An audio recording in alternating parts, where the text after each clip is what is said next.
মাননীয় উপনেতা, আপনি কি বলতে চান? আমি তো কি মুতাবিয়াতে এক্সপার্ট নাকি আপনি? আমি বলে নিই তারপরে।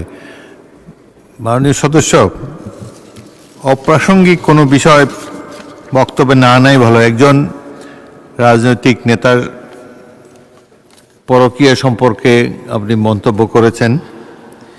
সাধারণত নিয়ম হলো যে যার এখানে এসে জবাব দেওয়ার সুযোগ নাই তার সম্বন্ধে অভিযোগ তোলা সংসদে সমীচীন নয়। 2 নম্বর, আপনারা মুতা বিয়ে সম্পর্কে আমার কাছে কেন জানতে চাইলেন? আমাকে কি এক্সপার্ট মনে হয় এসবের ব্যাপারে? মুতা বিয়ে হলো সম্ভবত কেউ যদি বিদেশে যায়, বিদেশে অবস্থানকালে হয়তো টেম্পোরারিলি 1 মাসের জন্য বিদেশে গেল, আগের কালে নিয়ম ছিল 1 মাসের জন্য তিনি একটা সোকল্ড বিয়ে করতে পারতেন বা একজন পার্টনার খুঁজে নিতে পারতেন, এটাই আমার ধারণা। তবে এগুলা নিয়ে সংসদে আলাপ আলোচনা না হয় ভালো।